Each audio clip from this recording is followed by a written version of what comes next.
This is Guardian Radio, your station for up-to-the-minute news and intelligent, interactive, and engaging conversations. 96.9 FM. The views and opinions of the hosts and guests are their own and do not necessarily reflect the views of the management and staff of Guardian Radio.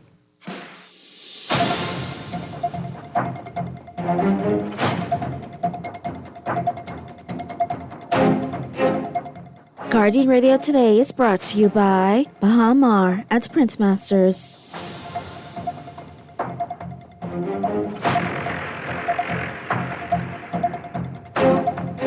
And welcome to another edition of Guardian Radio Today, the November 19th edition of Guardian Radio Today. My name is Pastor Dr. Cleveland W. Eneas III, also known as Kahun Anku Sarah.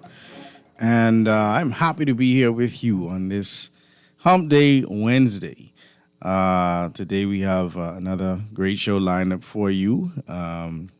We as always have a lot going on in the country, and we've talked about a lot of that today regarding the by-election that's coming up, what happened yesterday, etc., etc.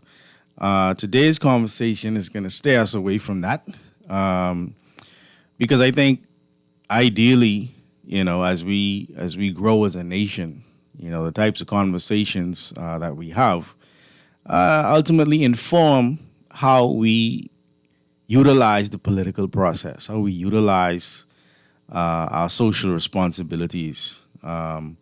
We as a people have a great opportunity to change this country for the better, and in doing that, there needs to be specific types of conversations that will help us to do that. And so today, I'm going to be bringing in a guest all the way from Poland, and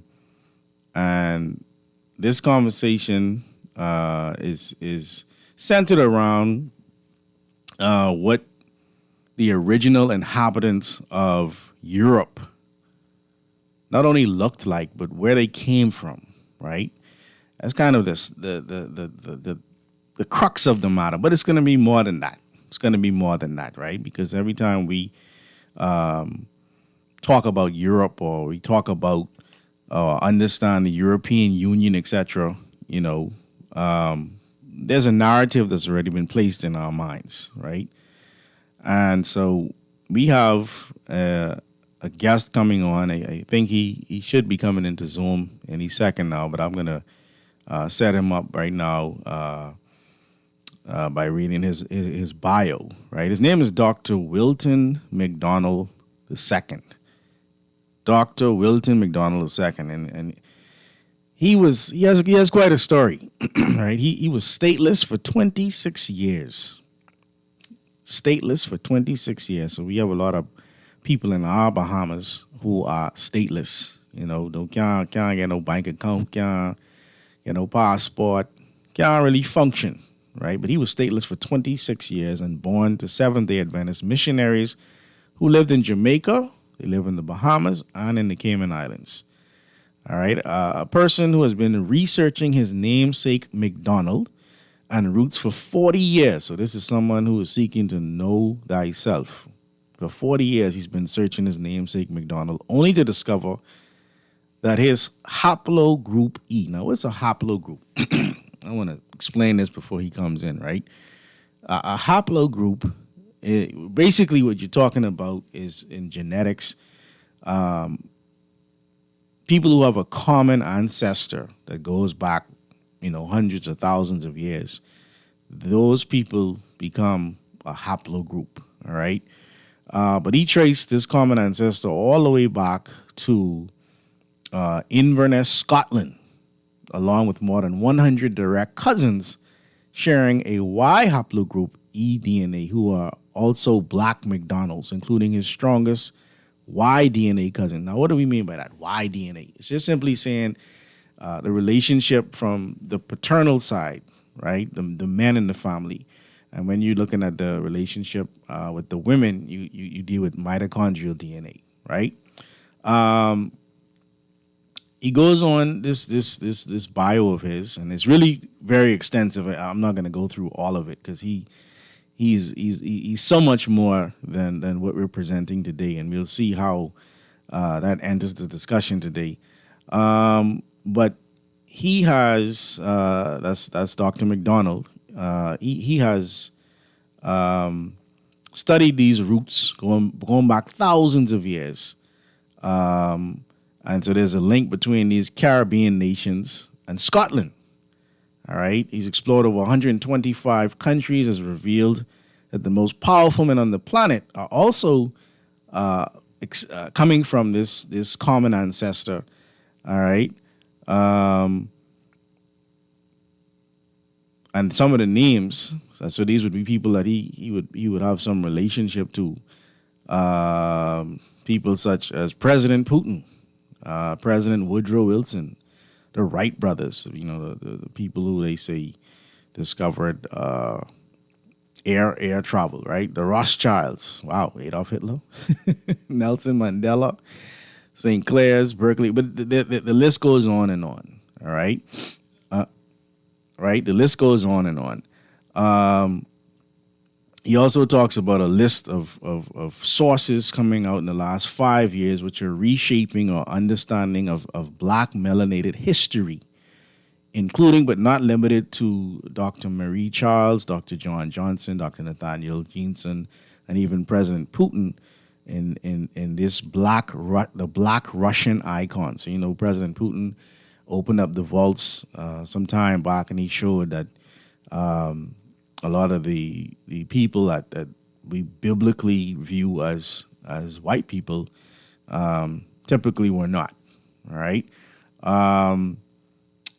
Dr. McDonald, he created what you can find on YouTube. And you can see this trailer of Genesis Timeline Roots. So it's called GTC. All right, it's received over 350,000 views on YouTube in just 3 months, and it was released in mid 2025. So it's only been a couple of months.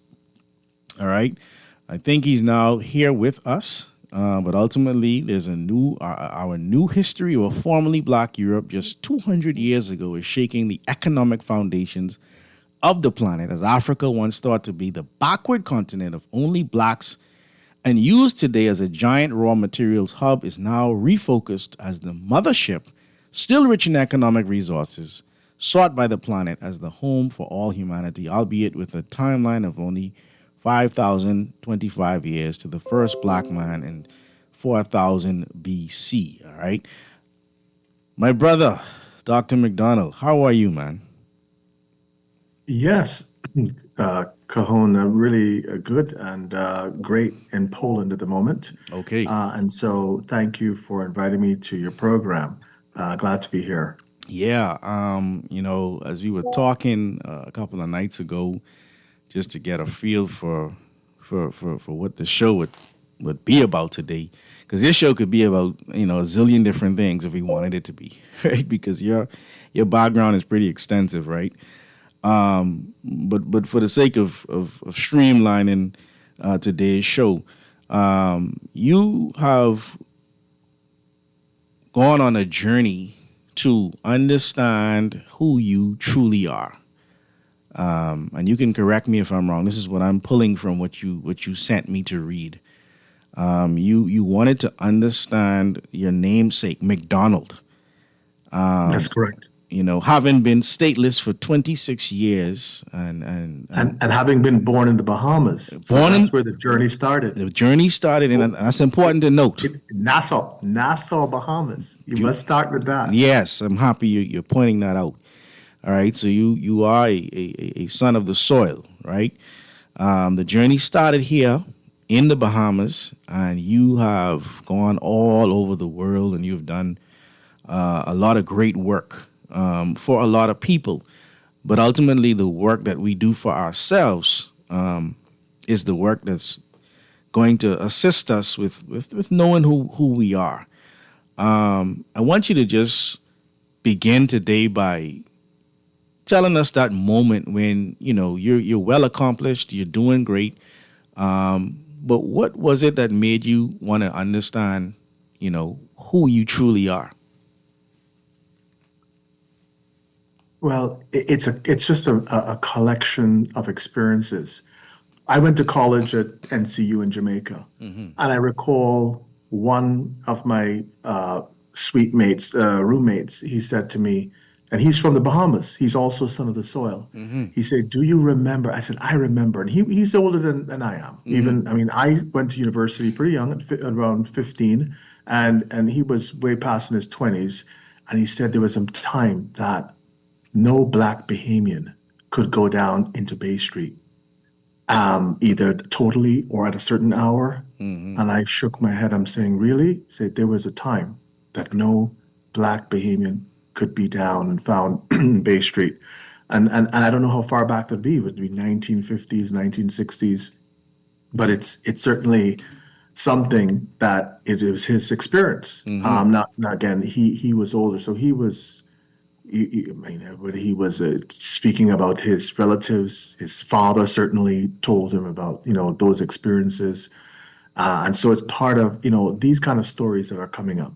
In the Cayman Islands, we have a fairer skinned population, and if you look at the history, I grew up in Cayman. After Bahamas, I went to Cayman, and so I'm speaking to your point about what led me in this trip and what sort of motivated me to even explore my namesake. Right. And so Cayman what was a sort of collective. Cayman Islands is a British territory, as we know, but a lot of the white or fair-skinned Jamaicans left Jamaica and part of the Caribbean, even Trinidad, and moved to the Caymans. And with the mix of expatriates from mostly the UK, Canada, USA, we have that fair population. There are dark-skinned people, and I would say that people generally get along, but there is that expectation that if you are lighter skinned, you will associate with certain families. You would be responsible for higher positions in government, in business, at law firms, in just totally, you'll be well off, and you'll enjoy a higher slice, a bigger slice of the economic pie. Right. And that thing is probably true in a lot of cases. In the Bahamas, I see here, who owns the largest businesses, even in Jamaica. The beer and the food companies and the rum companies, you'd see that generally it's people of fairer light skin. It's something that is really driven, and I was told, Bell, you must have gotten your name from a master and just live with it. I didn't hear much about my history, so going to law school, going to business school, going up to the doctorate and then studying and learning, and all my life, 12 universities, it's been a whole journey.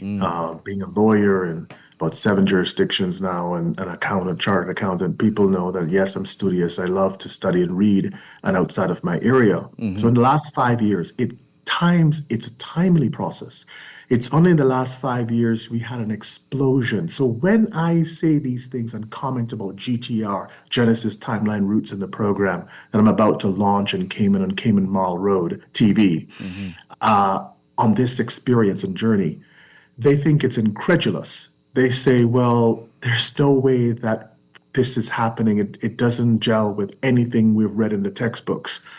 And this is information that has just come out in the last 5 years between some of the persons you've cited. Dr. Marie Charles, she's published 21 books. Dr. John Johnson, who is deceased, but he came out with several books on Egypt and the Negro rulers of Scotland and the British Isles. Nathaniel Jeanson of Harvard, who's a biochemist, and he's a scientist looking at the DNA haplogroups, and E being the first, that's my haplogroup. DNA is E, not A. So E older than A. Just putting a frame. And on the timeline too, where Jeanson looked at a a 6,000 year period, but I've shaved it down to 5,000 years because of the questionable Middle Ages. What were those ages? Were they dark or just simply fictitious? Because when you looked at the Wow. primary sources, when you look at the Bayeux Tapestry, the Anglo-Saxon Chronicles, when you look at the real root, and Dr. Marie Charles has looked at these sources too.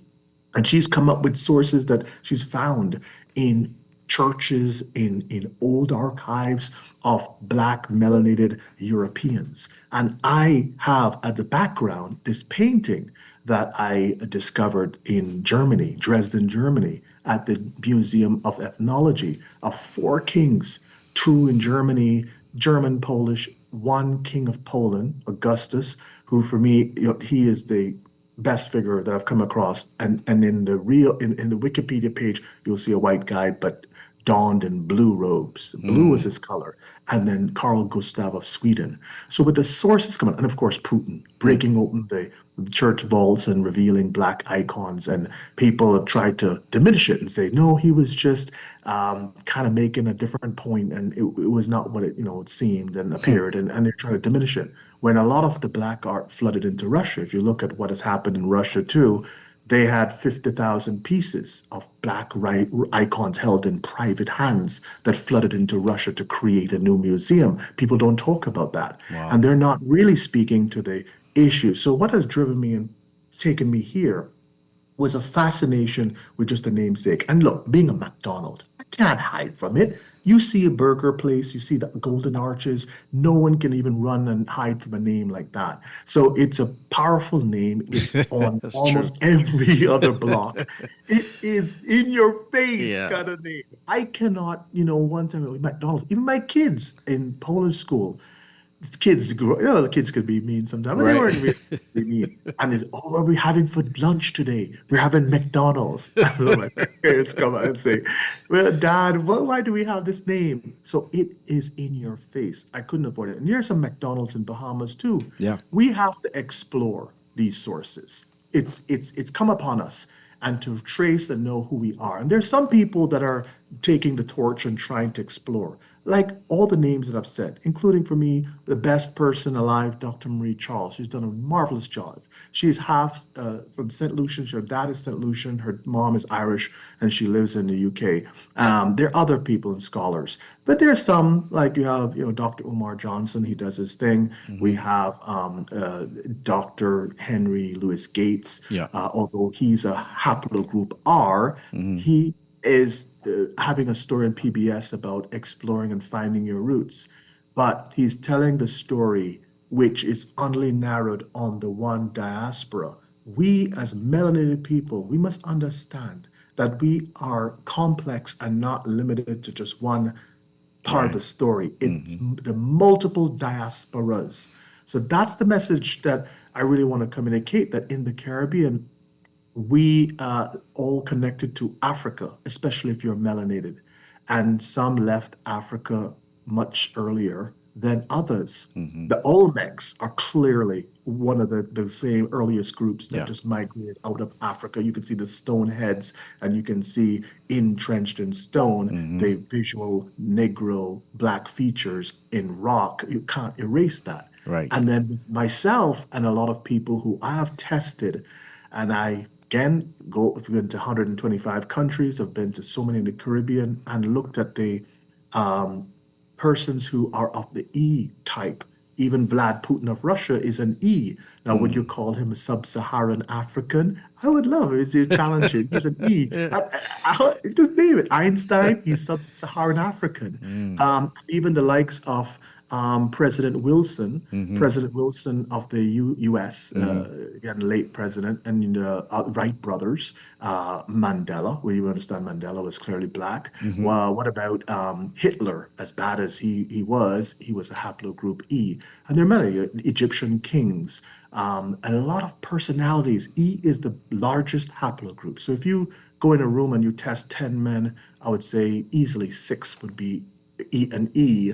So clearly E is a dominant haplogroup, and that would be the oldest, and then comes A, B, C, D, and that represents the original melanated man.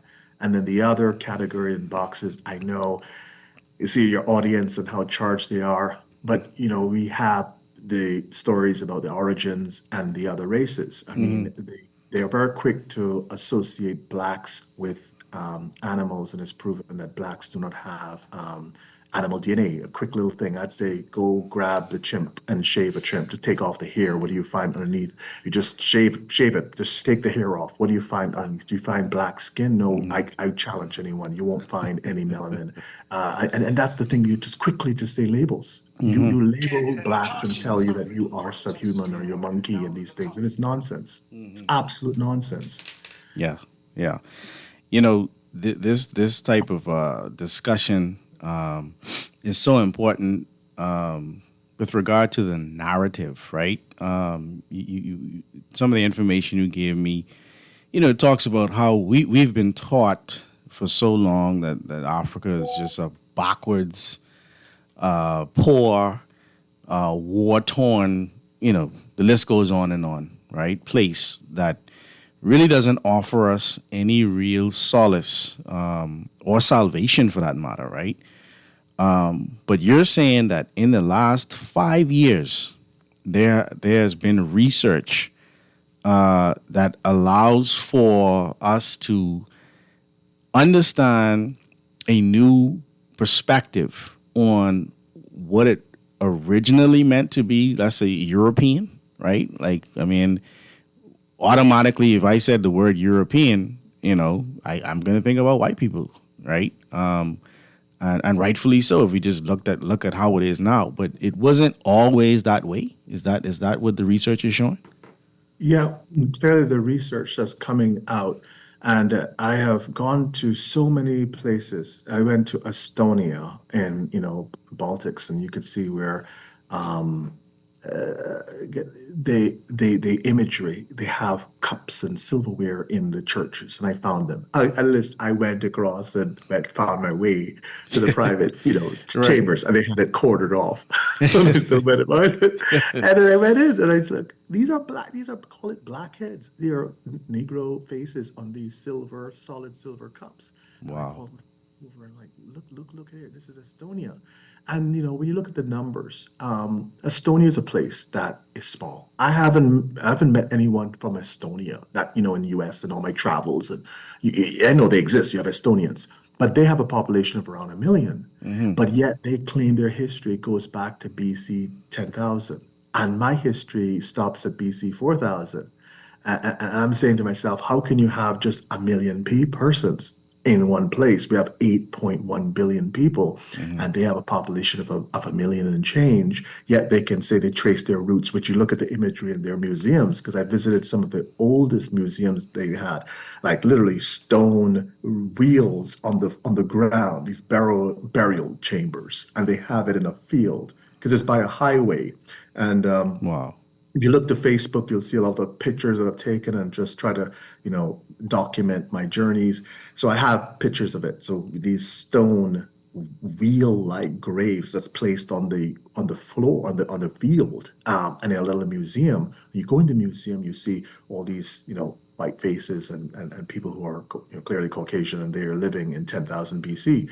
But today, when you must look at the numbers, there is, talk of 15%, whites, but you have to factor in the Hispanics. When you count Hispanics as truly European, as we define European today, or would you say that the numbers scaled back would be about 8%? You have to look to UN demographics and the CIA reports, and I have spent quite a time to parse through the numbers. But clearly, that planet, 8.1 billion, we have about 4 billion people who are, call it black, melanated. Some people don't like the black label, but they Right, say right. melanated. And those are true. That's the truth. So if confronted with that truth alone, if you hear nothing else, if your audience and listeners do not absorb anything else I say, just look at the proportion of melanated people today compared to whites today. Just that's 600 million in the case of whites and about 4 billion in terms of melanated. how could history be correct? And I'm staring. As you zoom, you can see the painting behind me, which is the Morse quadrille. That painting exists, and it is there. It's in Dresden Museum of Ethnology. And I asked them, why is it not on public display? Oh, well, that section is being renovated. And I asked the question, so how long it's been renovated? About 25 years. So, you get these things, you get these things that come up. And meanwhile, in Bayeux, France, they have a tapestry that is literally a mile long. I kid you not, a mile long of all white people in the year 1066, the glorious Norman conquest with Normandy and they coming over to France, when that really signals old Brittany, during the time of the Romans, because I remember the time change. So they're saying 1066. Of course, Magna Carta, 1215, and that's their history. And there's no written constitution in the UK. And the Anglo-Saxon chronicles are based on copies of copies of copies. Nonsense.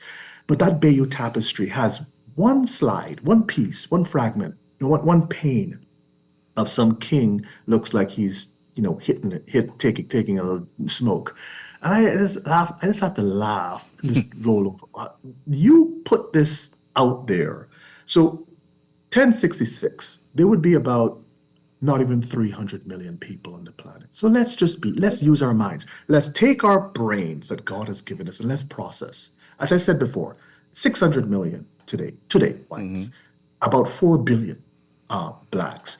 Those kind of numbers out of 8 billion. When you look around in museums, and of course, Asians would occupy a big chunk of what's not white or black. I mean, we know Asian. So Asian people, when you go in the typical museum today, like the Louvre and the Metropolitan and the Vatican, who do you see? I mean, who do you see as ancients, as the Greeks and the Romans and all these ancient figures? You see Caucasian. So the numbers make no sense. And I can't be the only one to see that. I mean, people are so busy with just work and engrossed in 9 to 5 or 9 to 9 and jobs that they can't even connect their brains and look at the numbers. So back to the Bayeux Tapestry. If the Bayeux Tapestry in 1066 is correct, they made a lot of money in Bayeux, France. And that's where it is. It's a mile long. Wow. All whites, not one black, brown face. The population of the world would be around 300 million because the population around the time of Christ, according to the UN is 150 million. So 150 million from that time, and then it's grown to 300, and then we know it spikes and grown to now it's 8 billion today. In the year 1060, if it was correct, we would have more. And clearly, everyone on that tapestry a mile long is white. It just doesn't make sense. There would be a lot more. We would have a world today of about 95% Caucasian people. And it's not that me being mean. I have a wife who's Polish. I'm proud of my spouse. I love her to bits, 20 years married. It's just when you go to class, what does 2 plus 2 mean? Right. You get to make it up and say 2 plus 2 today, teacher, is 10. No. Tomorrow, the next week, it's 2 plus 2 is 99. No, teacher, Right. no, I kid you not. 2 plus 2 is 500. Right. There's such thing as historical accuracy. And being a Christian, we worship even God in spirit and truth. So if there's no truth in the worship, even of Christ, and you see the images even of Christ, and don't let me just go there in that way, but it matters. Yeah. Like color matters. Truth matters, history matters. And it's incumbent on you as a person to search for your roots. And to your question, why does it matter? Yeah. Why does it matter?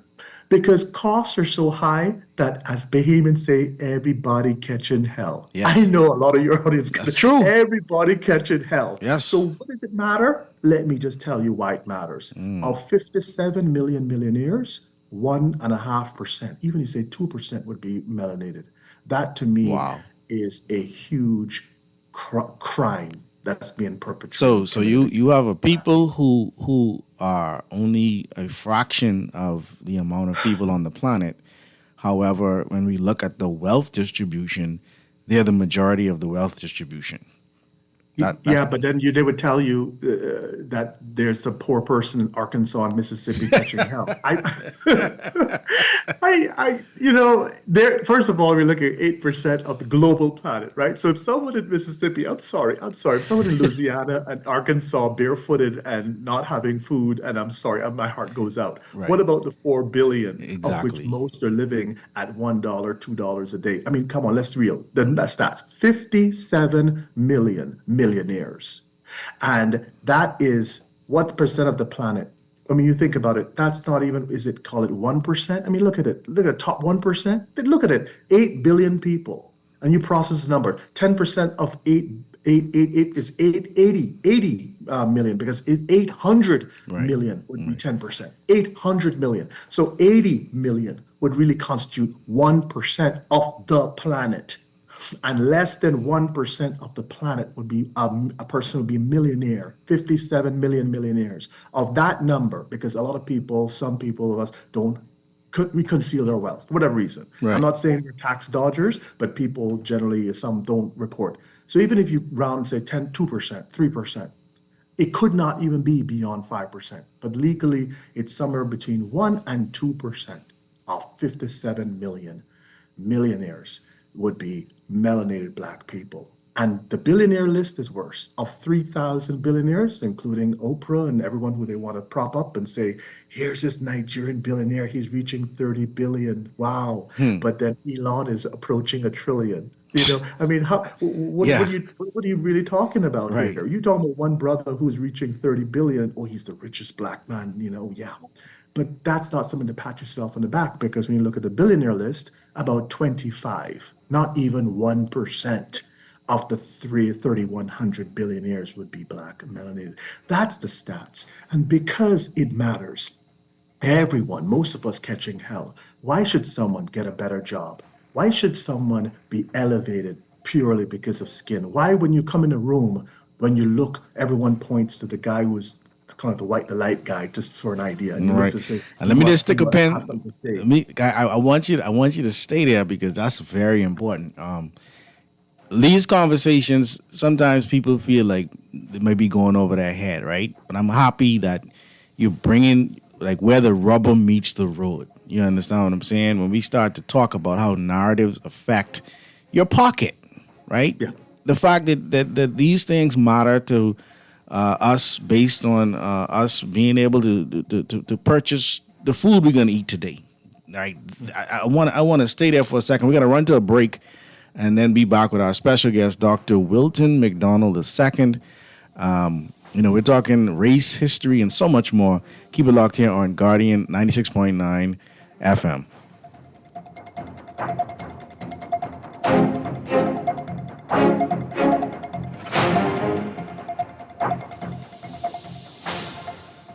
For fast, reliable, and impactful printing services, look no further. Let Printmasters bring your masterpiece to life. We stand by our quality products that is second to none. Our affordable pricing and friendly, efficient staff makes Printmasters the ultimate choice for all your printing needs. We can deliver any type of printing services, from banners to booklets to business cards. You name it, we can print it. Let Printmasters bring your masterpiece to life. Located in the Nassau Guardian Building, telephone 302-2361. To my neighbors in Golden Isles, even the PLP candidate had to admit it. You've been ignored and neglected for years. 4 years in power, and now weeks before an election, they show up paving roads. But I never left you. I live here, I work here, and I serve you every single day. Let them know Golden Isles is not for sale. On November 24th, vote the name you know and trust. Brian Brown and the Free National Movement. I never forgot. Paid for by the Free National Movement. Step inside the John Baptiste Jazz Club at Bahamar, where the rhythm of the islands of the Bahamas meets the soul of New Orleans. Every night, the lights dim, the music swells, and the air fills with that unmistakable energy. The kind that makes you close your eyes and just feel. Savor signature cocktails, curated small plates, and live performances from world-class musicians, all in an intimate, artfully designed space where every seat has a story. Whether it's a romantic night out or a spontaneous evening with friends, this is where you want to be. The John Baptiste Jazz Club, only at Baha Mar. Reserve your table now at bahamar.com/jazz club or through the Baha Mar app, because every evening plays its own tune. This holiday season, give yourself the gift of a fresh start with a personal loan at Fidelity. You could win refreshing prizes like a luxurious spa day, John Boat gift certificates, a cruise for two, and more. Make that move to a fresh start today. Call 356-7764. Promotion ends December 19th. Fidelity, we're good for you. This is Guardian Radio 96.9 FM. Fresh news, smart talk, all day.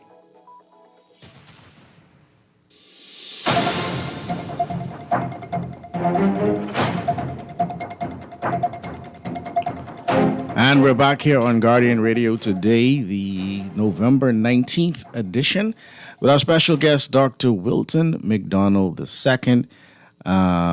He's a son of the soil who has done a lot to not only educate himself and really just help a lot of people. Like I said, we won't get into everything that he does on this show today, but he has a wonderful YouTube channel. I have a texter here before we go back into the conversation. Says, good afternoon. Please ask your guest if he can spearhead a behind-the-scenes tour of these melanin celebrating art pieces, or recommend a documentary which explores this hidden art. I wanted to first point out your website and your YouTube channel, and then you can add to that, Dr. McDonald. But he has a wonderful YouTube channel. I just put in GTR, Genesis, Timeline, and Roots, and you'll see Dr. Wilton McDonald. I'll put his name, Dr. Wilton McDonald II, and he has some videos that they've only been up for 4 months, and they have over 300,000 views. One of them has over 300,000 views. But I don't know if there are any other sites that you would recommend, Doc.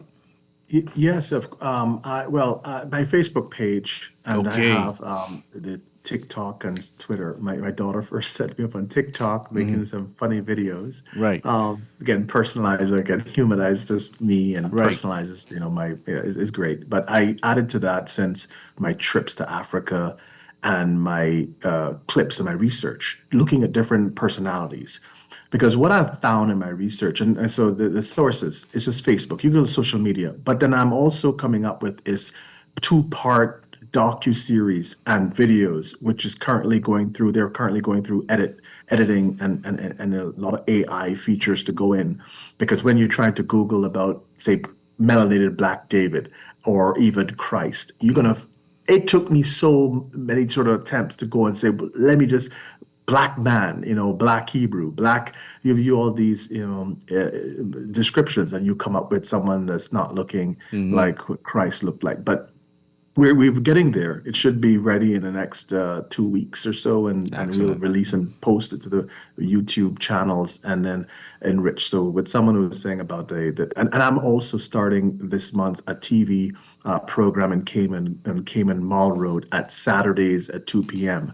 That program will feature interviews. I've interviewed someone who's doing a movie, Mr. Zindela from South Africa, on the life of Christ and melanated Christ at around teenagers, 17 years old. I've never seen a movie. You always see the birth of Christ, and then it jumps to like age 30 when he's tempted and going in his ministry, but not in the teenage years. Wow. So that is one film. And someone else, second interview, someone from the US who's a real Indian, a melanated Indian. We told about, my mother is actually East Indian, Jamaica born, but East Indian. But the Indians of America were people looking, like what behind me, the painting, the Moors, they were brown and copper skinned Black people.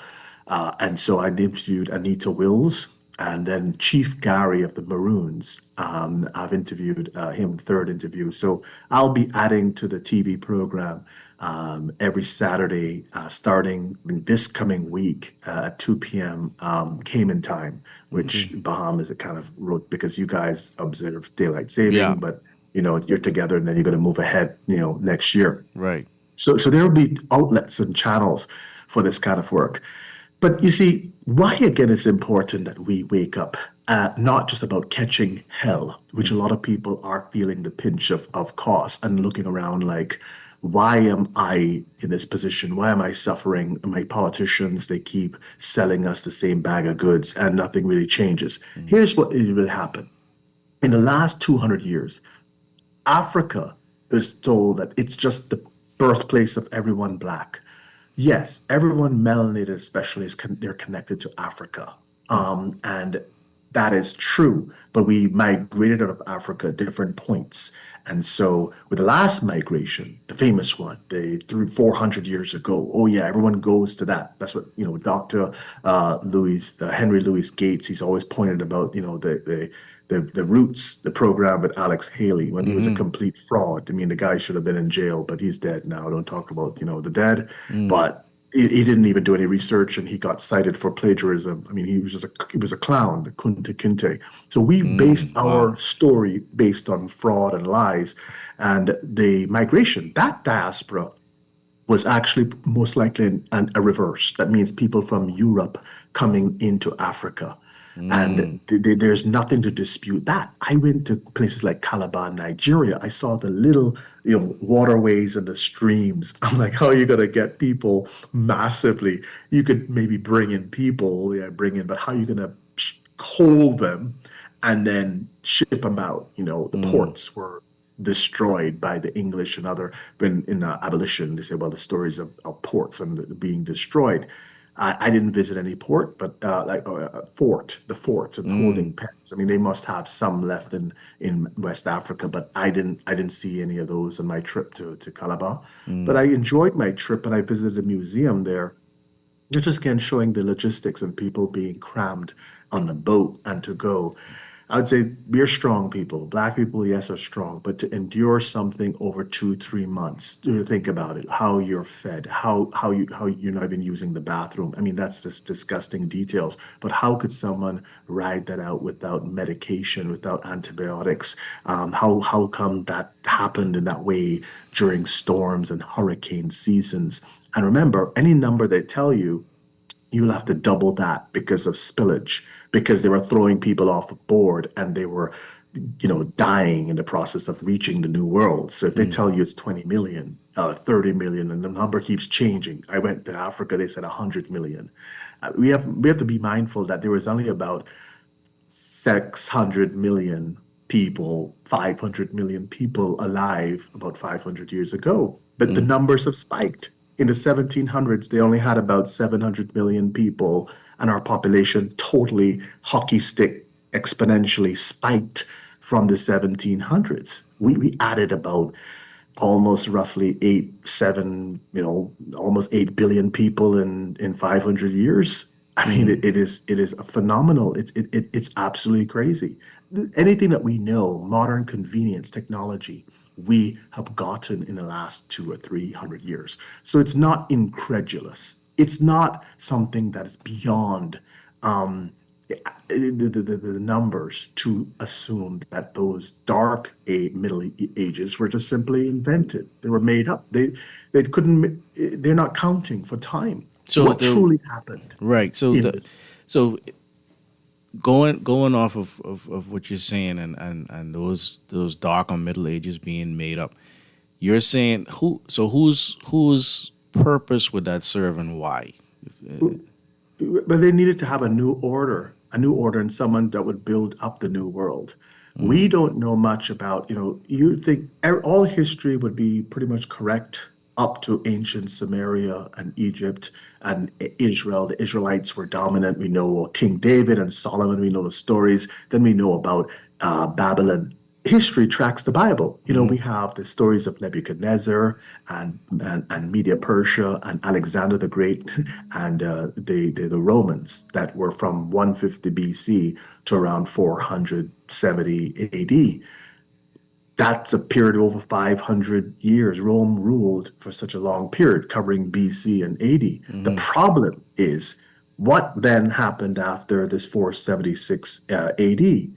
What happened? And the rise of the papacy. So they literally changed based on scholars, based on work and manuscripts and other materials I've come across. I mean, it's clearly 582 was the time that we had a pope. So that's a who. The Catholic Church rose to prominence, and you had a lot of disputes with the Protestants, moving. You have the Martin Luther nailing the thesis on the doors and all of that, and then Henry VIII was sitting outside in the snow because he was excommunicated, and he formed his own church. A lot of things were happening in the 500s. We call it 1500s, but it's the period that Rome took over, not as a military might, but as a papacy, as a church. And Pope Gregory I, he was called Gregory the Great. He was around in 582, and they just slipped in a one. And just imagine that people won't notice. So if you think about it, there is a pope called Gregory the 14th. And I looked at a list of popes, and I'm like, you have this Gregory the 14th conveniently ruling and reigning in 1582. Well, there was a Pope Gregory the First, which is also the Great. He was in 582. Wow. And that movement was really swift. And then they went back a little bit and said, well, Michelangelo, and we had the Renaissance and that bursting of technology and knowledge from the 1500s. Everything really started in the 1500s. Columbus, whatever, right? Bahamas being in 1492, the first stopover. But if you think about it and analyze it, it wouldn't have been 1492. It would have been 492. I know it's hard for people to accept it, but think about it. What do you know that you could really put your hands on? Because the people who defeated Rome in the 400s were people like Black groups, the Vandals, the Visigoths, the Heruli, the Lombards, Suevi, the Saxons, the Franks. These are kingdoms that defeated the Goths, the Visigoths.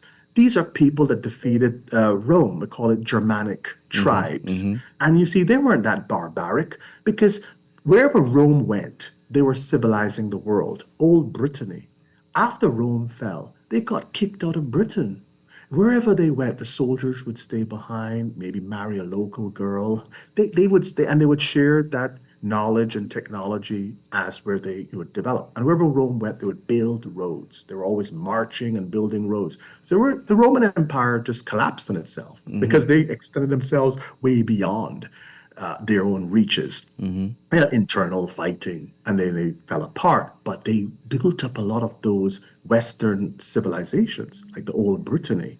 So when there's talk about the Normans invading Britain, and they call that the Norman Conquest, you can't put a finger on this. The UK to this day don't have a defined constitution. So I would challenge someone to tell me how people lived after the 400s. Stick a pin and tell me how the Vandals lived. And they can't do it because they will hold their hands up and say, oh, it was dark. And I will say to them, look, look, this is no joke. This is our history, our lives, and we need to explore and research for ourselves because we are the ones generally catching hell. Go back to catching hell. You need to explain to yourself how you document and chronicle history. What happened in the 600s? What happened in the 800s? What happened in the 900s? Take it all the way up. And there are blank spots everywhere. Like they needed some African brothers to come and to tell them, Mr. European, don't toss your poop in the street. You shouldn't do that. You shouldn't live with animals. And yet the people, their world, their fictitious world of a Middle Age, they were building aqueducts. They were constructing Oxford and Cambridge in the 11s and the 1200s. I'm just following the lie, and that they were building all these things.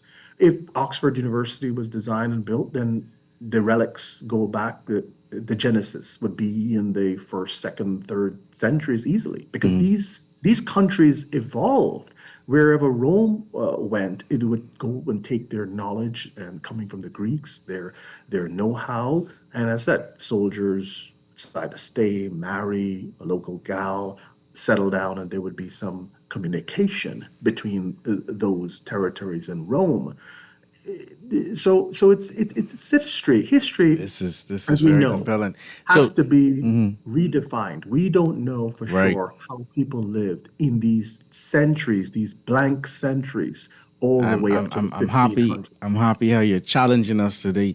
I do have a caller trying to get in here before the break, so I want to get to this caller, and then we're gonna run to the news, and then be back with more callers. But caller, you're live here or on Guardian Radio today.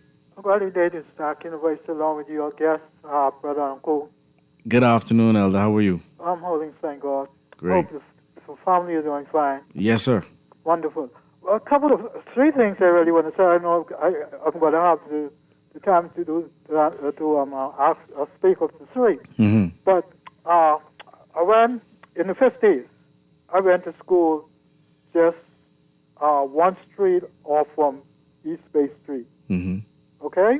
Mm-hmm. So what I'm saying is, right, a lot of colored and white people used to be on Bay Street in those days.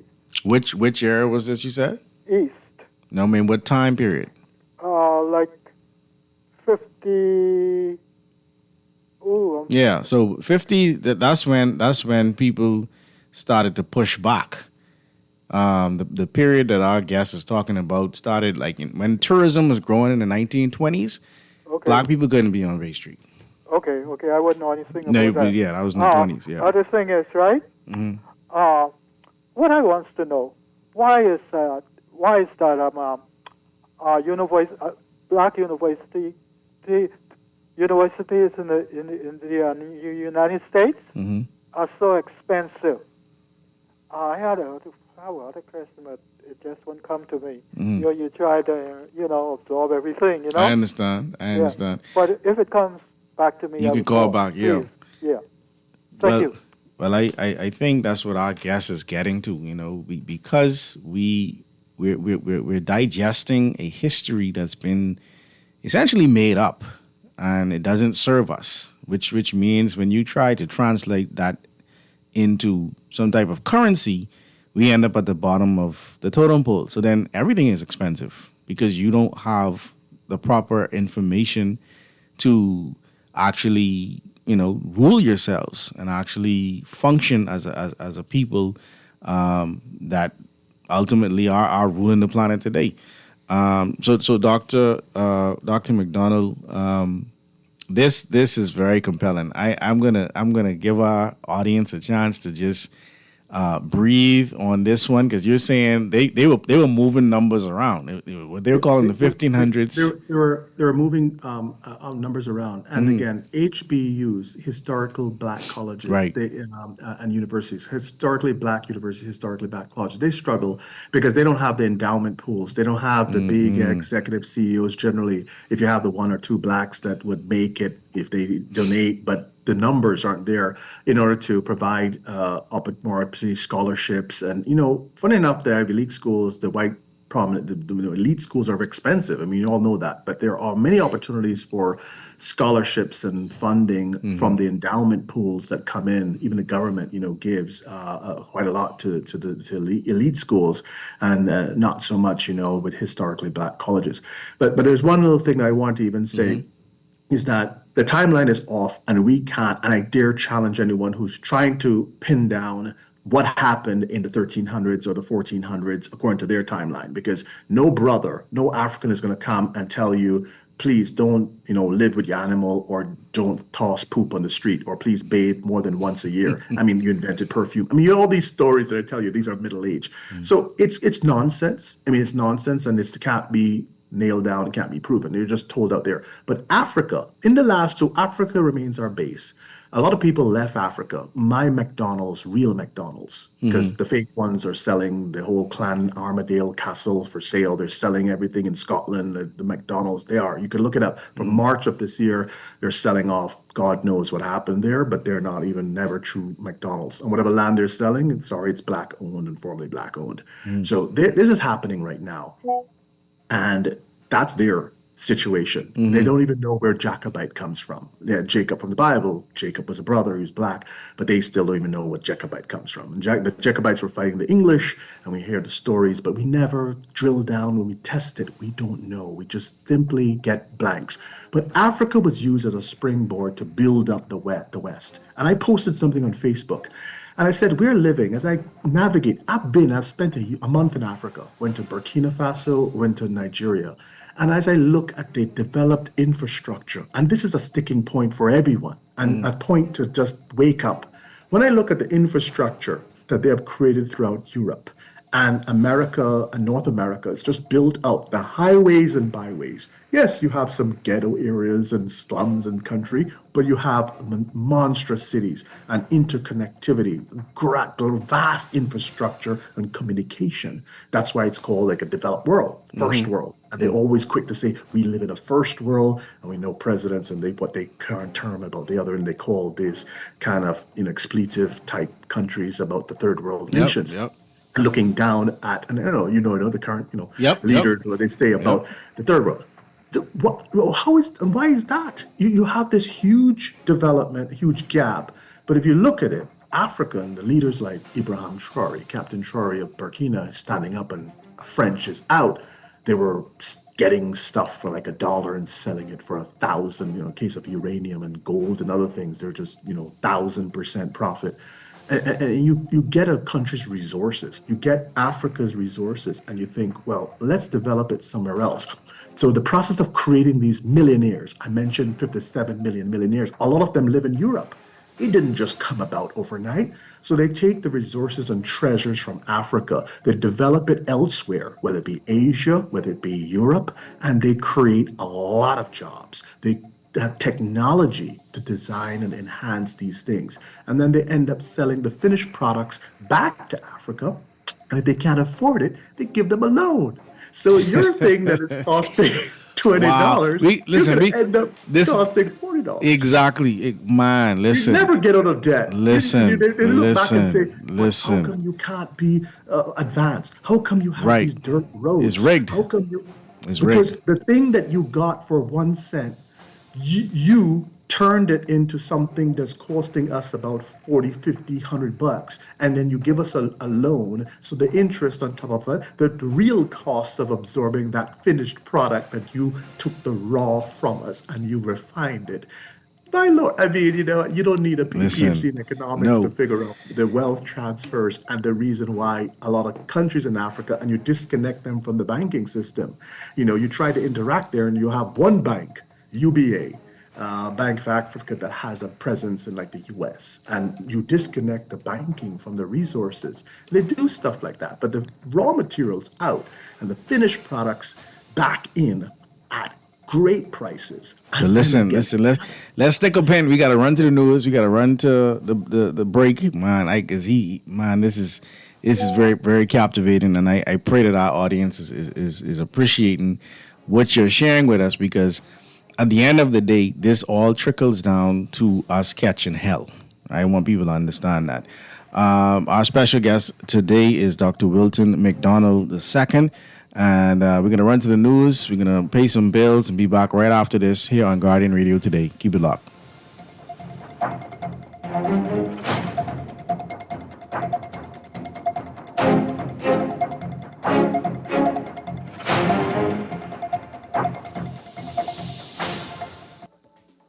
This is Guardian Radio, your station for up-to-the-minute news and intelligent, interactive, and engaging conversations. 96.9 FM.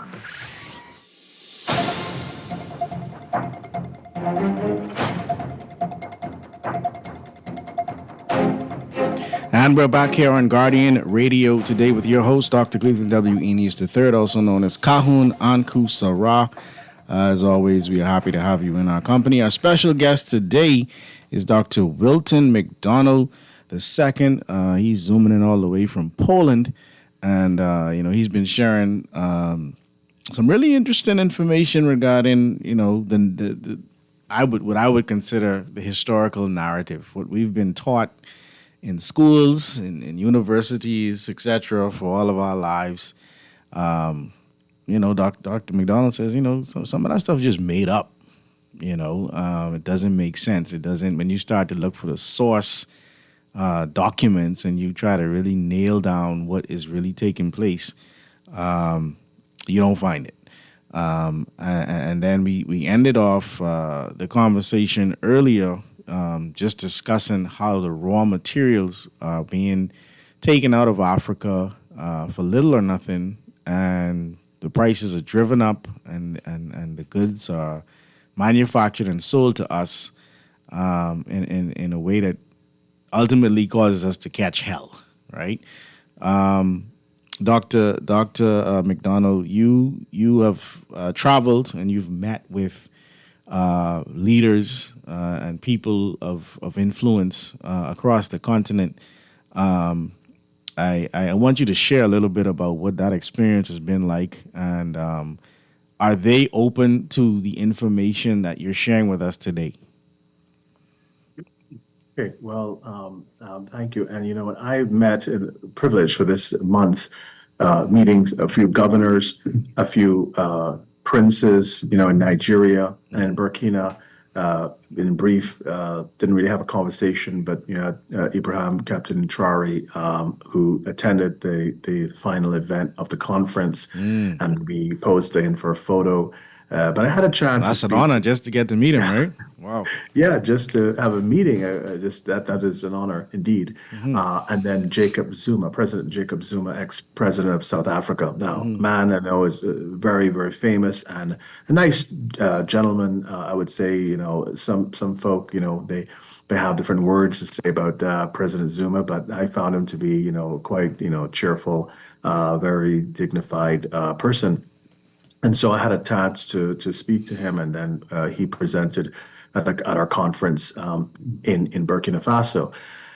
There's still that talk, not just himself, but those persons who came with him, including an elected leader in the House of Representatives in South Africa government. And so she's a legislator, and she presented. And it's this, talk of we need to, preserve our identity. This is important, but be wary of those colonizers. And I'm like saying to myself, what if you realize that the colonizers looking like these people were black? Colonizers, we need to get over ourselves. There's no mysterious boogeyman. Whites today, again, I married to a white woman from Poland. I 20 years. So it's not just a marriage. Just the other day, we have two lovely kids. And I embrace my in-laws fully. It's about, again, historical accuracy and truth, because 2 + 2 must equal 4. You don't get to make it that 2 + 2 is 99, and you get to tell a different number and give a different answer every day. So we're whites, the origin of whites. I have done so many, comparisons and family tree. Part of the GTR brand is not just telling the Black history, but looking at genealogy and timeline. A lot of the melanated history are people who don't connect with figures. Then they connect with figures who are melanated, but they claim the history and ancestry for 1700s, 1600s, even 1300s, which I said that period is kind of iffy. But their ancestry will go back to only 1800s, and that's it. So we have a limited history, a timeline. For us, though, we can go back even before the 1800s and go clearly back. And so a lot of the history that is presented, family trees, and a lot of the groups, like the Jewish groups, again, not hitting them, but I turned out that I'm haplogroup E, like Einstein, but Hebrew, not even figuring the Jewish history is so Ashkenazi and Sephardic and all these other labels and Levant. It makes your head spin because all of these are contrived, made up labels. They don't even hold the water. But the Hebrews are black melanated people, clearly, and that's clear from the DNA evidence from what I've seen. And I have to use private labs.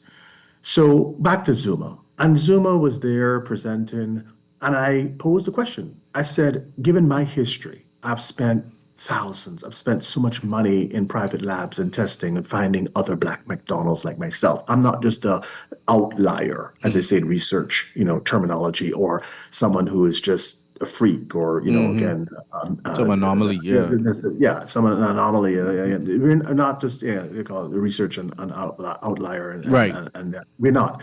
I tested more than 200 persons and found at least 100, including an old McDonald, which is an older man. He's 108 years old. His name is DaCosta McDonald. He was born in Sauteurs, Grenada. He lives in Trinidad, in Point Fortin in Trinidad. He's 108. He is by far my closest cousin.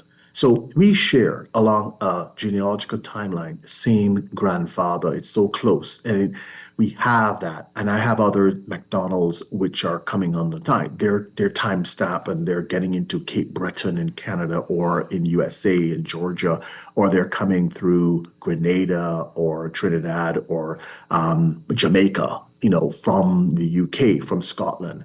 And it's coming from 2 or 3 great-great-grandfathers. And I've chronicled, and in Cuba, in Dominican Republic, in Grenada, in Trinidad, in Barbados, in Suriname, now Aruba. There's a whole list of countries that I've gone into, Cayman Islands, Jamaica, and seen and documented all of that. So I presented Zuma. I said, look, if you look at that history where I know for a fact that there is a diaspora, obviously, of 100 or more men, which are sampled in type E, haplogroup E, where do we stock up? Where do we fit into this model where everybody claims to be out of Africa 400 years ago? How do you explain my diaspora? Because we know about the Olmecs, but you're just saying about the Olmecs leaving in Africa, but then your current date and say 400. So Olmecs got a chance to leave and exit. Clearly, they left Africa, but then there was a big gap, and everyone stayed in Africa, and then everyone just bolted 400 years ago. And I'm like, my time stamp with DNA tracing puts me in Scotland somewhere around 1200, 1500 years ago. So my pathway is a bit older, much older than the 400 years that's being told. And then I asked them a question. I said, how would I fit into this new history, this newfound history? And how can we communicate this to our new generation so that they're aware that those colonizers, because I mentioned the colonizers, because they brought it up a lot. They brought up the term colonizers. Right. And I'm like, colonize, how would you process if you realize that those colonizers, with likes of the painting, the Moorish quadrille, and what the evidence coming out, if you find that the Black Europeans were the ones that divided up Africa, how would you process that? How would you put it in your textbooks? Where do I fit in? And he was not able to. There was a quiet, death silence, and 3 minutes, and he finally said, Dr. McDonald, I've not thought about that, and I've not really addressed that question and those things you're saying. It's new. We need time. A political sort of response. We need time to analyze it, to study, and to be able to respond. And that was his answer. And I'm hoping as a global leader and people who would be listening to that interview and back in South Africa, where they still tend to be divided, where the whites tend to own much of the country, or that country, over blacks, yet they are clearly in the minority. And that they say that their roots are in Netherlands or UK, and clearly they're not. As I said, I don't find any white person going back before the 1800s. That doesn't happen. Their numbers don't demonstrate that, being 600 million today. We don't go back further than 1800s, not into the 1700s. So those in the French Revolution, those would be, Marie Antoinette and Louis the 16th. In fact, Napoleon's ancestor tested, direct ancestor male, and he's a haplogroup E as well. So when I listed all these characters like Putin's brother tested. Putin didn't test. I mean, he's president, he didn't test, but his brother tested, and it somehow got leaked and it's out there. So Putin is an E, a haplogroup E, sub-Saharan. The likes of Einstein and Mandela and Hitler and Woodrow Wilson and the Wright brothers, you have a host of people who are E's like me, and E is the largest, most populous of all haplogroups.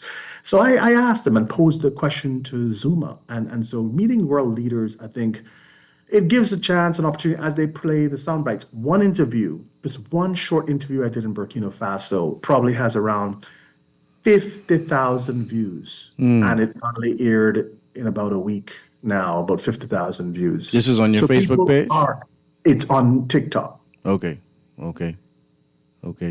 So what I want to do, Dr. McDonald, we got some callers coming in now. I want to open the lines because, what you're saying, like I say, is very interesting. I love these type of conversations. They challenge the narrative. 323-6232, 325-4316, 325-4259 in the family of violence, 242-300-5720.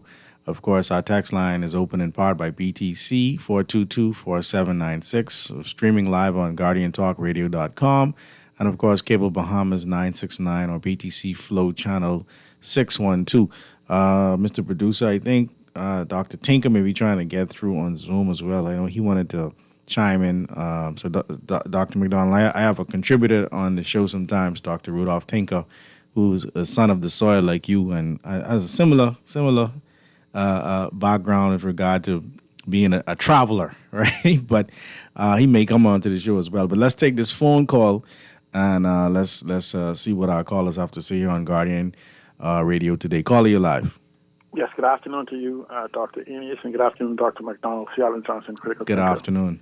Yeah, I just want to just make a point, right? Because I understand when you talk about the gaps in information. And, I am a strong AI advocate. I've been involved with almost 30 years. And I could tell you that one of the things that we have to be very careful about is the AI enforcing or indoctrinating us with the same old information. Because with me using both the foundation and the frontier models, what I do is I have access to information that's not necessarily in there. And I've found where they push a narrative and I push back, that I've even caused AI to go into a loop trying to find a solution or an answer to these different things because of the gap in data. And so I think one of the things that we do suffer from is that we now have a new major influence that doesn't have access to these gaps or ask the questions that Dr. McDonald and others and even myself asking, will then people go to AI and begin to believe or further strengthening these level of ignorance of who they are and what they are, because they then believe if AI said it, it's to be true. And so I'm just simply saying we have a lot of work to do. We've come far, but we have a lot of work to do in correcting the errors of indoctrination that has happened for the same amount of time. Right. But if I've heard you correctly, Dr. McDonald, you're not just basing it off of AI, correct? You're talking about source.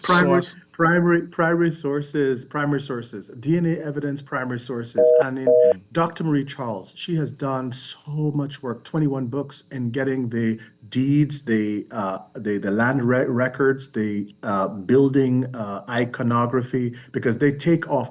I have counted thousands of images, even in Poland. There are castles in Poland where the faces are removed, and it's just like the Egyptian Sphinx. We see that the Sphinx of Egypt is missing nose and lips, but it happened. I went to North Africa, in Tunisia, in Algeria, in Morocco, Carthage, all these ancients on the top of North Africa where the people are light skinned. They told me, look, you remind us of our ancestor. I mean, what, thousands of years ago? No, they said like 200 years ago. So I'm like, yeah, good. The planet, we know it was melanated. Then they say we can't eat the wheat. What do you mean by you can't eat the wheat? Black people have no problem in eating bread. I mean, we eat bread of all sorts. We don't talk about giving us gas. But they say we can't eat the wheat because of it grown here. We have a genetically modified crops. So we couldn't eat the wheat that was grown here. But you're fair skinned and you can't eat the wheat that was here. And the sun, it was 110 degrees. Now, we know in the Caribbean, that humid hot, 110 will melt you, but it's a dry kind of hot. North Africa, I got cool breeze. It's 110. I didn't even notice it. But they were just sweltering in the sun, and it was just too much for them. So we get these clues about who we are. But I want to address that one little thing about Haitians. And I lived in Bahamas for a few years, and about obviously the migration into Africa in the last 400 years, it was a cleaning out of Europe, because Europe doesn't look black right now. You have some black students and black residents, but not really and truly black. Most of the whites, they technically were living in Europe now, and then some in North America, as we know, it's clearly this is the world that we live in. But the numbers still don't justify the history when you go and roll it back. It just doesn't. Right. But today, that's what it is. But there obviously was a migration in. So there, Dr. Marie Charles was good at documenting the prisoner logs and the color, swarthy, black, swarthy, even chocolate description, chocolate brown. I've seen descriptions of using from prisoners who were taken from Europe into the Caribbean. And you notice there's not one village, there's not one town in the whole of the West. I challenge you, I will pay money if someone finds a local town, village, city, anything, even a little village in the West that's speaking some African language. They're not speaking. People are rebelling that they speak all the European type languages. So the French, if you look at the power structure, the Franks defeated Rome in the 400s. Yes, they defeated Rome, the Franks, and the Frankish Empire survived. A lot of those tribes, they either combined or they just dwindled out. But the Franks, the Frankish power remained. Even today, it's Benelux. That's an acronym, Benelux, so Belgium, Netherlands, Luxembourg, and of course, France being the powerhouse it is today. And according to the history books, France colonized England. And you notice these are red, white, and blue countries, like the U.S. You notice the flag. Yep, Red, white, and blue Yep, countries. yep, yep. And Russia is also red, white, and blue. And Australia is red, white, and blue. And then a lot of the powerful countries are red, white, and blue. Some of them other colors, but I call them the red, white, and blue countries. So France and the UK. And they colonized, France colonized, but France remained and retained a lot of power. And in the European Union today, the institutions of Europe are held in France and Belgium. Look at where the Parliament and the Commission and the Court of Justice and the institutions that govern the whole of the member states. So France has this consolidated power. So when they were booted out of Burkina in Africa, that was a big deal. That was a big deal as to what's to come and the change in the power structure and dynamic. But this is it. The French people, including Napoleon Bonaparte, described in books. This is the idiocy that you see. I bought books on Kindle, and I saw on the cover a white dude on a horse. And we told all through history is a white dude on a horse, a short white dude on a horse. And I'm like, in the book, when you read the book, the descriptions, you go and see black, short, swarthy man. Brown. So Napoleon was a black man. That's what you're saying. That's what the record's showing. He was a haplogroup E, but there are books on Kindle, and I put it on Facebook. I said, what level of stupid are you? How can you publish? Whoever published it? I'm sorry, I don't want to call people out and call them stupid, but you're publishing a book today, and I counted 2 books. There are 2 books on Kindle, and it's on Facebook, and I blast it. I post on Facebook a lot. So there are 2 books. In the cover of those books, it's a white dude on a horse. Glorious Napoleon Bonaparte. Now, scientists confirm through his direct descendants that he's an E. Like Putin, like Napoleon, like Hitler, and most of the men on the world, most of the men, the most populous group is E, my group, E. And E is the first haplogroup, makes sense. It's the biggest, and then comes A. Right. It's alphabetical, but it's E then A. E then A. All right. So let me. But the point is that here it is, a book and 2 books. Because I'm coming to the Haitian issue of crisis in Bahamas. Right. The books are showing the white dude on the cover, but in the book, the description of the man in the book doesn't says match. Black. Doesn't I'm match. like, you have to be in a different level of stupid to publish a book with a white dude on the cover, and inside the physical description is one of brown, melanated black man. So that's the next level stupid. And he was already haplogroup E. So describe, even in love letters, there's lovers, they describe him as a short black man. So he was an E.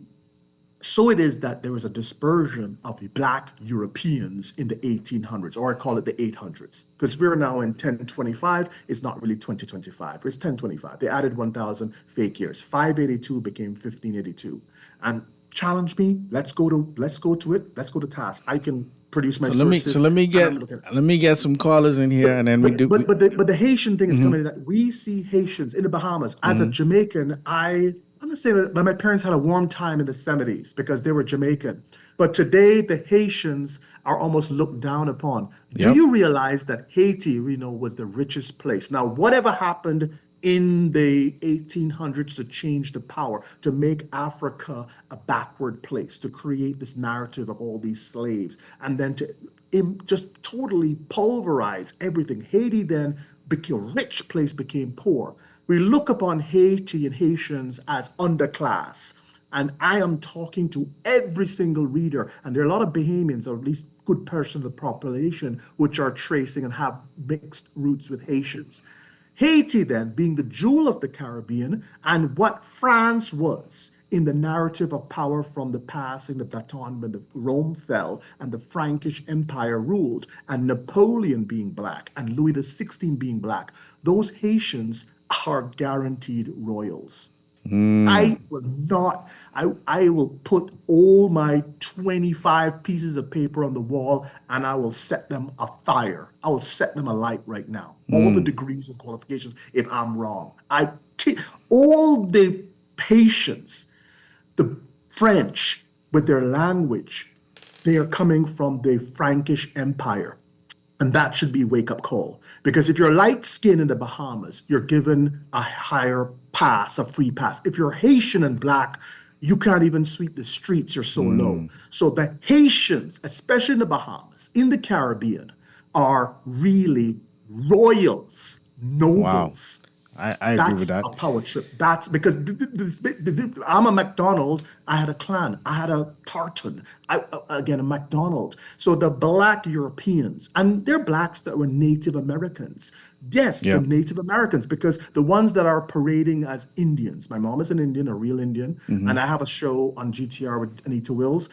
The Mongolians were taken to the United States in the mid-1800s, mid-800s. And they were taken from Mongolia. They had 2 training colleges in America, Midwest, and they taught them how to be an Indian. Wow. And that is on the record. So I always ask myself, how come there's not much Indians? There's some on reservation, there's some owning casinos, but they're not real Indians. So Dr. McDonald, I want the callers to get in here and question you, because I know that. Because the Haitian issue is. But I'm with you on that. I want it to be clear. Your average Haitian, for the record, is a royal. Amen. The average Haitian is a royal, is a Euromore royal. That's cool. And I go on record with that, and I'll pay money to anyone who can disprove that. Let's see what the callers have to say. Caller, you're live here on Guardian Radio today. Yes, Doc Uncle is just yelling again. I just want to say, I didn't say that he was doing his research from AI. I'm saying that the information that he has is not available from AI, because AI scraped the information they've taught us from these databases. So it's the omission of these information that he has and others have that causes people to be reinforced with the wrong narrative. Okay, I understand what you're saying now. That they have, and so that, and it's the same capacity as saying, in the same way where you say things are changing, technology now gives those seeking the truth an advantage in not just information, but in finances, because the world is changing, and we just have to become aware of who we are and whose we are to take our rightful place in this change. Amen. Amen. Let's go to the next caller here on Guardian Radio today. Caller, you live. Yeah, what's going on, Uncle? Hey, my brother. How you doing, man? Yeah, Marcus Garvey, words come to pass, eh? But to your guest, after reading From Babylon to Timbuktu, and I took a good look at me and you, right? And I was always wondering why Mansa Musa, I'm giving credence to the Black presence in Europe, right? And so I'm always wondering why Mansa Musa would give so much gold to Europe, which made me throw up, right? So, and then I look at the situation with he's saying, I mean, for me, just the fact that my granddaddy is a MacDonald from Cat Island, right? Leroy MacDonald, right? I'm not dying to be long, I'm dying to be strong, right? Unity, right? But Haiti would have received the most slaves, obviously, because of its population. And so the chronology of the Germanic tribe eventually turned into France and Europe. I don't know if your guests would remember that. When you look at all the czars from Russia and the kings and queens from France, most of them were cousins, first cousins and all that, even from Germany and Hungary. So it's all linked up. And the languages are similar, even though I don't know it. Mm-hmm. But I follow up some African words. But I'll just finish hanging up and listen. But as for me, when you look at the effects of colonialization in the diaspora, it is still, there are repercussions all the way up to this day. Yeah. But to me, all of us are royals because we don't know who we are. Like I said, my granddaddy is a McDonald. I don't even know if we're related, but we are hated. Give thanks. Yeah, man. That sounds like Dr. McDonald. That's a good friend of mine. I gotta link you up with him because that's someone else you could test. You could test him. I pay for all the tests. I pay for the tests, and I love to test the brother and look the APRO group determination. Yeah, I can hook you all up, man. It is just fascinating, and I grew up in part in the Bahamas, and there's a lot of people like, and my mother, she's a dark-skinned Indian, she's South Indian, so I got it on two sides. I have my dad who didn't know who he was, and then when I got him talking, he's 80 years old now. He says, you know what, when I was 8 years old, I remember my father singing these old Jacobite songs. Bonnie Blue, Yonder, Bonnie Blue. I mean, these are not top 40. These are not top 40 songs. Right. These are not on radio. These are some old songs that you have to go in a library to find. Mm-hmm. And there, he said, yeah, I remember my father singing it. And where were you born, Dad? I was born in Fort William, Jamaica. And I had to go to Scotland to find a map of Jamaica in the 1600s, or rather 600s, and it showed pictures and places all Scottish, like Glasgow, like Edinburgh, mostly in the west. That whole Westmoreland, that area was it was really royal. There was a lot of occupied by Scots, by black Scots. And I had to find that in Scotland. I didn't find it in Jamaica. And right on that map is Fort William. I said, Dad, but you don't even see Kingston. You don't see Montego Bay. You didn't see St. Elizabeth, which is a lot of fair-skinned people. All those places were named afterwards, much later, and this old map had its place. So, Dad, what you born, and your father was born, and his father was called Daniel. And in the case of my close cousin in Grenada and Trinidad, his father, Jacosta, is 108, being a MacDonald alive.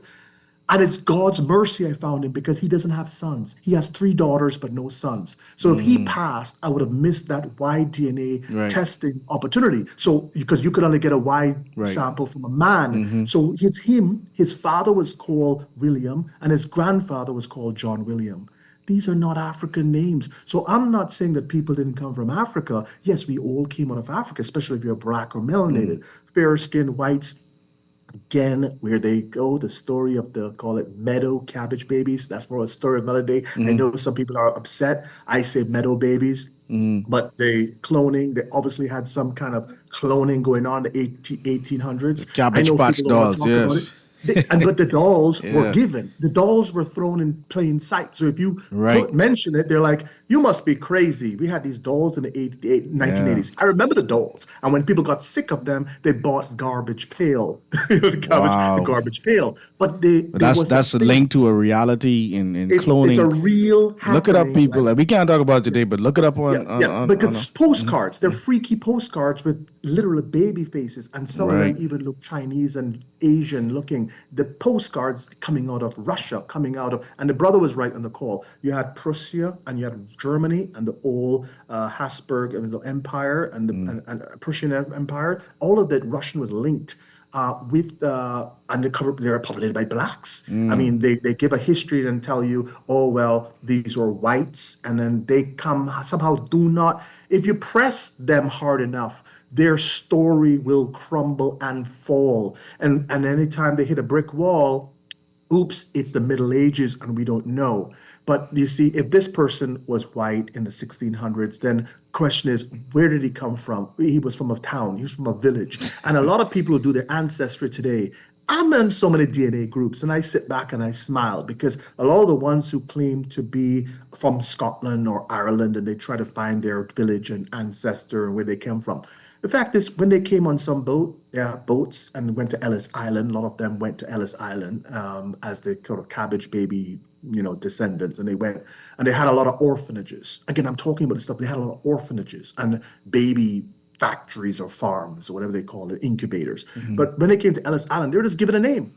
So ironically, they say you're black and you got your name from a hat. You got your name from a master. When the slave masters were black, and then the colonial masters were black, and the people then who came to Ellis Island in the U.S., they just made it up because those same families today are trying to go back. And I'm in so many fora and groups, and I look back and say, you're trying to go back to this part in Cork, Ireland, and try to go back to your village and your roots and find it. They're like, I can't find anyone, or I don't match anyone. How come? They must be moved. Yeah, they moved. Yeah, they probably moved. Let's run back to the phone lines here. Let me get a question in here, man. All right. Go ahead, Dr. Tinko. Yeah, how you doing, brother? Yeah. I didn't even realize that we're linked up on LinkedIn, man. I just checked my LinkedIn account and we're Two friends sons on of the LinkedIn. soil. Two sons of the soil. Y'all got to start talking now. So you say your mother's Indian? She is Indian, from South Indian, and they were not Madras. recognizable. Chennai, Madras, they changed the name, but South Indian. South Indian, yeah. South Indian. Hey, the kid just came in the photo there. My daughter, Your my daughter. daughter Maria, man. All right. You She's a speak sweetheart. Polish? Yeah. She speaks Polish. No, I mean the doc. You speak Polish. No, I a few words here and there. A few words. I don't. Okay. I struggle with them. Yeah, listen. My main question is I'm not a historian, but being a professor of political science, I have to know history, but I don't really go back that far. I don't like to go back that far because like I said, I'm not a historian. I like history, but I'm not a fanatic. So I understand your concept of the 1,000 years. Whether you take it away or you add it, it's kind of almost the same thing. If you add it to 1,000, you take it away. Some people say even 1,300 years. They said either 300 or 1,000. Some people say 1,300. So what the gist I'm getting from you, I just want to understand. You're saying, so it's 2,000 now. So you're saying, let's say 1,700. 300 years ago. The year 1025. We're in 1025.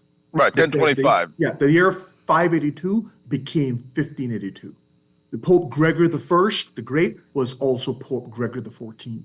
Right. So what I'm asking you, no matter how you do the math, if you go back to the rare 300 years, what you're saying, your position 300 years was that there was the black race was all over the place 300 years ago. Roughly call it change.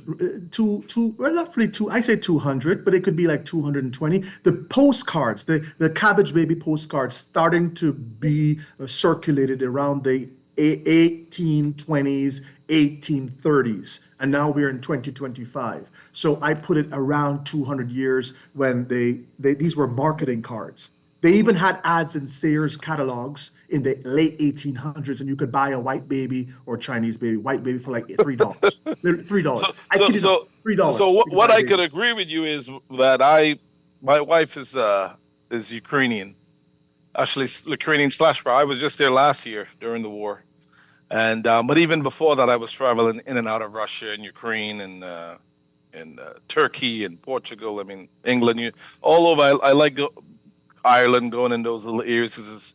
This has this old feel. But even when you go in some of the villages and you go in a lot of their houses, a lot of them, especially in the Slavic countries, they're Orthodox. And the Orthodox images are dark face. Are dark face images. No matter how you flip the coin, they're dark face images, but it changed. They changed it. And I think they changed it. I think it was I think it might have been Constantine. I can't remember who changed it, but it got changed a few hundred years ago to a white face, so people can, because they didn't want that black face getting out there. No, it's all happened in the 1800s. All of that happened. They took the books of the Bible. The Bible used to have almost 100 books. The Ethiopians used a full Bible. The King James, Brother James. King James. Yeah, King James. He made the big change. Brother James in 611. In 611. He gave us a full Bible, including the Apocrypha. And I've read it. I've looked at the statutes. They actually discourage and penalize the printing houses. Remember, right now the UK government pretty much has the patent on the Bible because it all came from the UK, and they were ones that were penalizing the printing houses from printing the full Bible. They say, oh well, it was expensive. It was prohibitive. We want to reduce the Bible, but they took it down to 66 books. So for you being in Poland, how are you able to talk to someone from a village who could probably say, I've been on this land the last 200, 300 years? Ironically, my wife of 20 years, my wife, Mrs. McDonald, Evelina, she's from a village, Right, they're all from villages, yeah. She's from a village. And when you go there and you look into the records, they don't have that many records. They go to the graveyards, and especially the Day of the Dead. But let's pause one second, and I think the reason why that is from where I go back to my history. Let's go back to let's say the Russian Empire. A lot of people don't understand that most of all Europeans, they were peasants, slaves. So a lot of them didn't have any records. I mean, a lot of them only got free. I mean, you have your time frame of. Let me just use my 1,000-year difference so I could keep my head together. But when you go back to the collapse of the Russian Empire in the early 1900s, 1901-02, Tsar Nicholas II, the last Tsar of Russia, after that collapse and Lenin got in power, Lenin practically freed the slaves in a sense. And those people now got identity, but before that they worked on the land. They didn't really have no identity. Okay, Dr. Tinker, let me just tell you what threw me with Poland. So 20 years now, I've married and back and forth in Poland. This painting that I found about 2 years ago, it just scared the bejesus out of me. When I saw this painting and I saw this royal black man, Augustus Strong of Poland, in the year 1706, or rather 706. So this is 1706. And you have all these brothers, not African, German, Polish, and I went to this guy, Jersey George, his castle, and they have 8 figures in the church. The church is the oldest part of the castle. It's close to the Ukraine border, and I visited his castle. And when I went there, 8 images exist in the church, and all faces taken off. Now, I'm tired of counting the bloody faces that are rude. We're talking about Egypt, but I am really sick of it. I'm sick of Egypt also. 1,000 images. There is an image of Black King Charles II in the UK in some bridge, and I didn't see that one, but I saw photos of it, and the face is gone. And then Tunisia, my trip to North Africa, I counted like 1,000 images, and the faces are gone from the memorials. I mean, hands preserved. Even the hair in the rock, and you could always tell old rock because it's porous. You could see the age of the rock and discolored and moss, and you could see aged stone and not new stone. And the face, the nose is gone. Now, his castle, 8 images in the church, the oldest part of the church. And they renovated it over the years, but the faces of the images in there, they're part of the columns and in the church. And their faces are gone. So Augustus Strong, the Wikipedia page shows a white guy in Poland, but he was adorned in blue. How would you tie the guy Pushkin in all of this? I mean, with the birth of the Slavic language, more or less the Russian language. They said again, Pushkin had black DNA. I would call it E. He's 100%. His father's 100% black. They try to whitewash him. But when you go back, you see, because his mother was white and he was a general. The father was a general in the Russian Empire. Yeah. So back in the painting, that this guy from Sweden, we know of Sweden being the land of the blondes and the blue-eyed people. That's Carl Gustav, and the name. If you look at the painting on my wall, they're all German names. If you look carefully and you go down to you'll see on my Facebook wall the full names, the full picture. You could probably make it out the corner there, like he's back. Those are names in German. They record the names.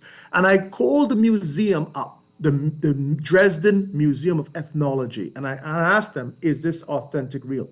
Yes, Dr. McDonald, is real. Is it on public display? No, it's not. I said, why? That part of the museum is under renovation. I said, how long? About 25 years. So, I mean. So hold on. I'm enjoying the conversation. I want to get this one call through that's been waiting. Caller, you're live here on Guardian Radio today. Yeah, Brother Uncle, I call back. I want to know the name McDonald. It's spelled with A or me, the original name, and where it's first being established.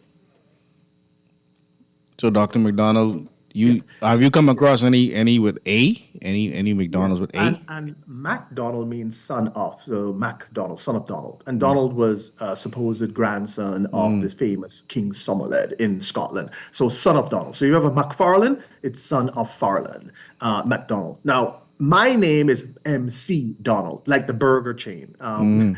There's some fake guys who made it up who weren't really real McDonald's, but it was still McDonald's. So, McDonald's.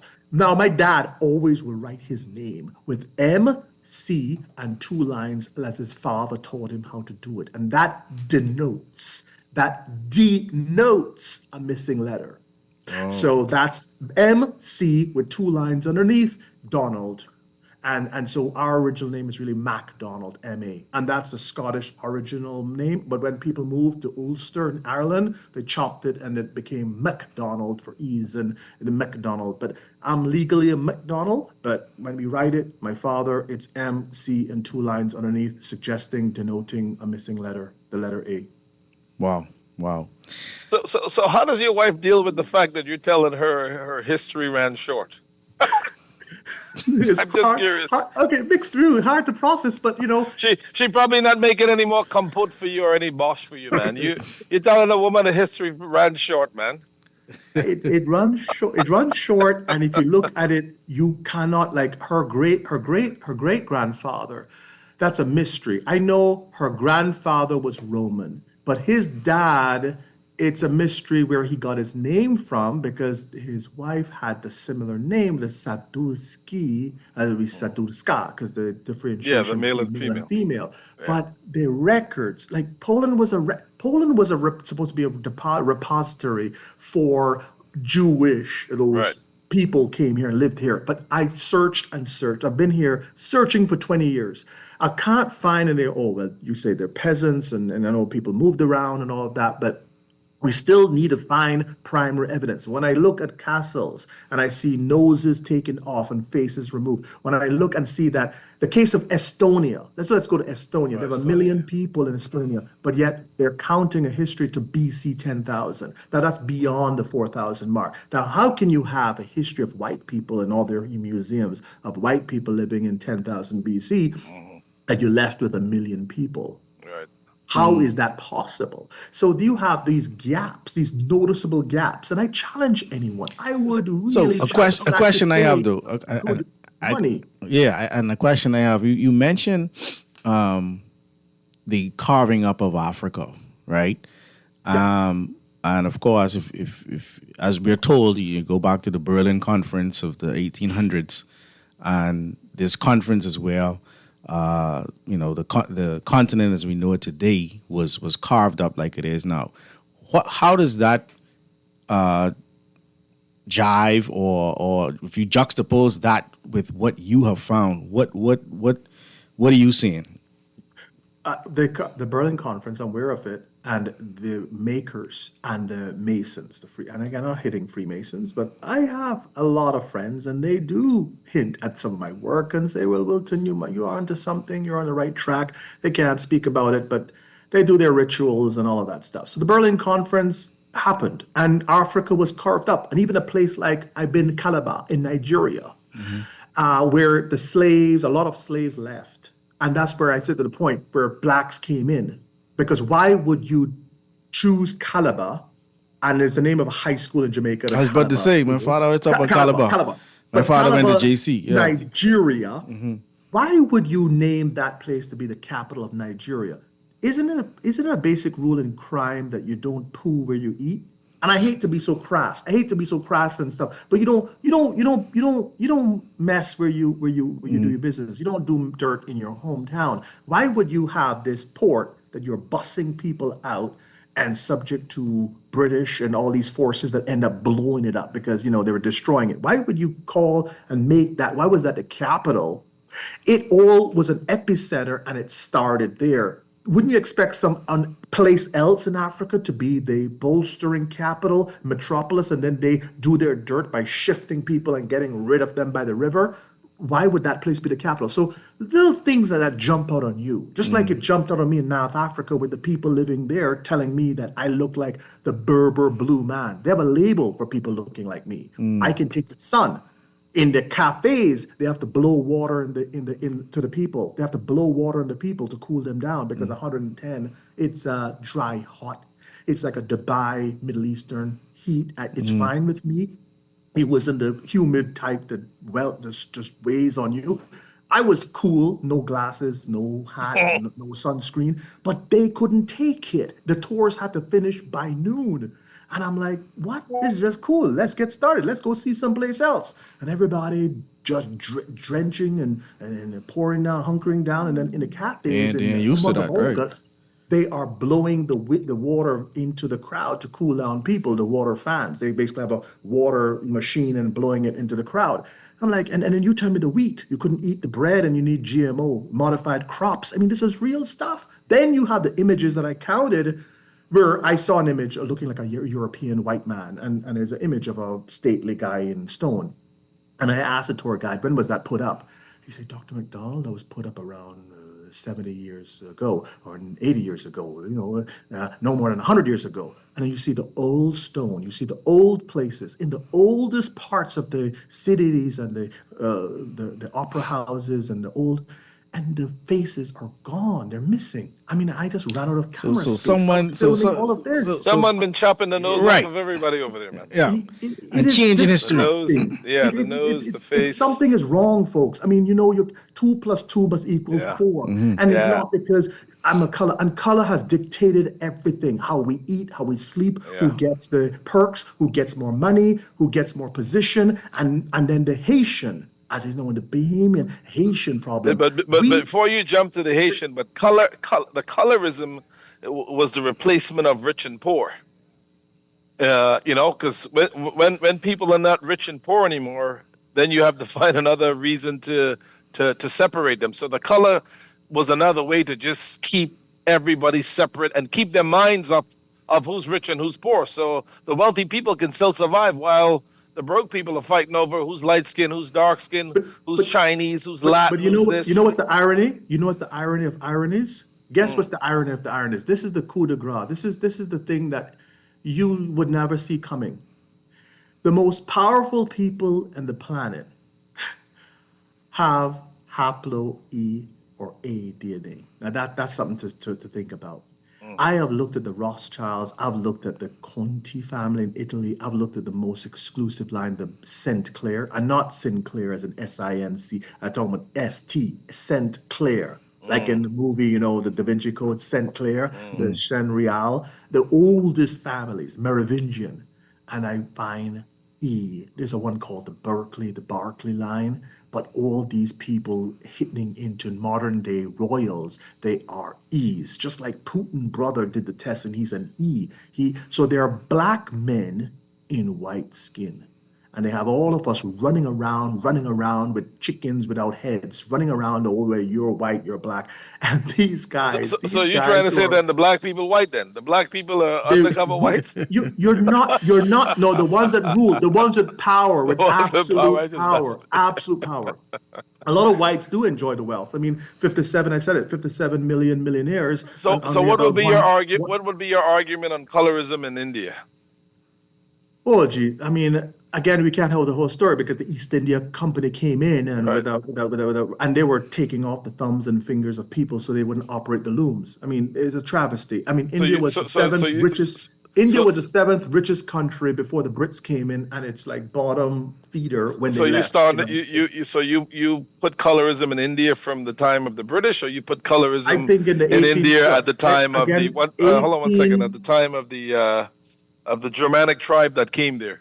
No. 1800s. Or the Brahmins that came down. The Brahmins, exactly. 1800s or 800s is when a lot of our history in the world changed in the 800s. The world made sense. And if you start talking, I have a program, and one of the people that is presenting on the pro show, the Marl Road show that I'm presenting in Cayman, is Chief Gary, and he knows a lot about the Tartarian. Now, to understand about Tartarian, and some things are blown up because you say we have white Tartarian and black Tartarian. They're just Tartarian.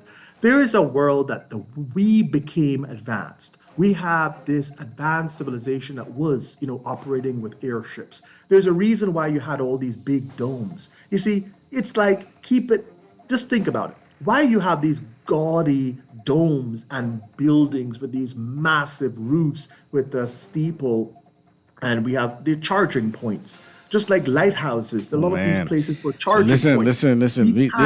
We could be here for hours, right? This is history that's gone. So they made it up. Tesla was not one man.